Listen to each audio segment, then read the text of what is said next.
Hello అండి. Hi అందరికీ. చూడండి, ఈరోజు నేను ఎంత పొద్దున్న లేచినా అసలు బయట వెళ్తూరే రాలేదు. 5:30 అట్లయింది లేచేసరికనే. ఎందుకంటే ఇంకా ఈరోజు పని కొంచెం ఎక్కువ ఉంది. ఇంట్లో పని ఉంది, మళ్ళీ పత్తి వేసుకుపోయే పని కూడా ఉంది. అందుకోసమని పొద్దున్నే లేచినాము. ఈ ఊర్లలో కదా, ఊర్లలో చాలా పని అంటే పని బాగుంటుంది. ఈ ఊకుడు సల్లుడిగిన ఇది ఎంత ఊకినా కూడా ఇటు అటు కోళ్ళు తవ్వుతాయి కదా, తవ్వేసరికి మళ్ళీ కడలకుండా అటు ఇటు మట్టి మొరం అవన్నీ బయటకు వస్తాయి. అందుకోసమనే వాటిని మళ్ళీ నీట్గా ఊకాలి. ఊకకపోతే గలీజ్గా ఉంటుంది ఇంటి ముందు. ఈ ఊకుడు కూడా చాలా టైం పడుతుంది. ఎంత పొద్దున లేచినా కూడా అసలు ఇప్పుడు బయట తెల్లారలేదు. ఎంత చీకటి ఉంది చూడండి. వీధి లైట్లు కూడా మలపలేదు. మనకు ఈ ఊర్లలో వ్యవసాయం చేసుకునే వాళ్ళకి తప్పదు కదా, ఇంత పొద్దున్నే లేవాలి. మళ్ళీ ఇల్లు ఒకటి ఏంటంటే చలి బాగా పెడుతుంది. చలి లేచింది కదా, చలికాలం కదా. ఈ చలికాలం టైంలో ఇట్లా చలి పెడుతుంటే ఈ పని చేసుడు, పొద్దున్నే లేచుడు, ఇట్లా లేచుకొని చేయాలి. నేను మాత్రం ఇక నీళ్ళు అక్కడి నుంచి ఇక్కడికి మోసుకురాలేక మాకు హౌస్లో ఆ మోటార్ ఆన్ చేసి నీళ్ళు పడతాను. అదంతా ఊకేసరికనే కొంచెం చీకట్లో లేచి ఊకేసరికనే కొంచెం తెల్లారినట్టు అయింది కదా. అంటే తెల్లారింది.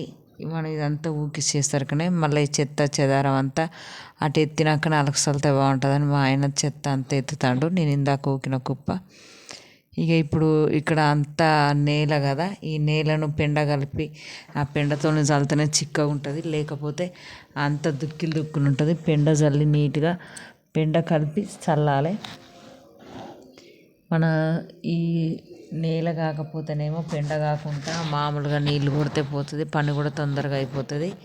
అంత చీకట్లు లేచి ఒక ఊకి సల్లుడు పని అయ్యేసరికి తెల్లారింది చూడండి.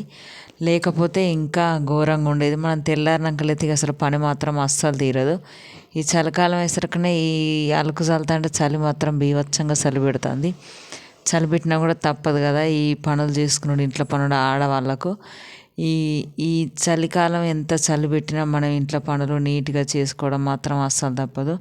మళ్ళీ మాకు మా చిన్న బాబుకి కూడా వ్యాన్ అందాలని మేము రోజు పొద్దున్నే లేస్తాము. అయినా కూడా ఇప్పుడు చలికాలం పొద్దున్నే లేవాలంటే కొంచెం ఇబ్బంది కూడా అవుతుంది. అయినా సరే లేవాలి, తప్పదు. కొంతమంది ఏమంటారంటే ఆడవాళ్ళు ఇంటికాడనే ఉంటారు కదా, మీకేం పని, ఆ ఇంటి దగ్గర పని ఉండడానికి ఆ పని కరెక్ట్గా ఉండదు. ఆ ఇంటి దగ్గరనే కదా పని, ఎంత పనైనా చేసుకోవచ్చు, మేము బయట పనులు చేసి వస్తున్నాం అది ఇదని మగవాళ్ళు అంటారు. అయినా కూడా ఇంట్లో పని ఒకసారి వాళ్ళకి చెప్పి చూస్తే ఎంత ఘోరంగా ఉంటుంది. ఈ పని అంతా చేస్తారు.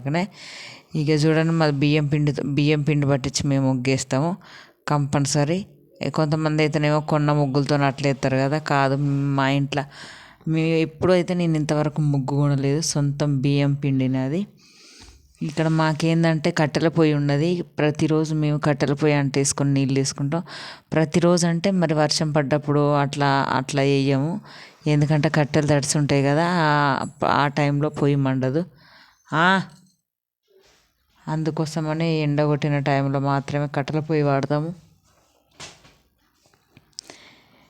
ఇక మనకు ఈ కడపలికిన నేను పొయ్యి కడ కూడా అలికిన, కట్టెల పొయ్యి అంతా అలకకపోతే బుడిది ఉంటుంది కదా, వాళ్ళకి ముగ్గు కూడా పెట్టుడు అయిపోయింది. మళ్ళీ పైన ఎందుకు ఎత్తా అంటే ఫస్ట్ వేసిన వరుస కొంచెం పలచగా కనబడింది. అప్పుడే నీళ్ళ తడి కదా, అందుకోసమని ముగ్గు కరెక్ట్గా అనిపించలేదని మళ్ళీ డబల్ వేసిన. నేను ఆ బియ్యం పిండి కదా, కోళ్ళు చూడండి నేను వేసేసరికి అవి తింటూనే ఉన్నాయి. ఇక మన ఊకసలుడు పని, ముగ్గులు వేసుడు పని, కడపలకొడు పని అయిపోయింది.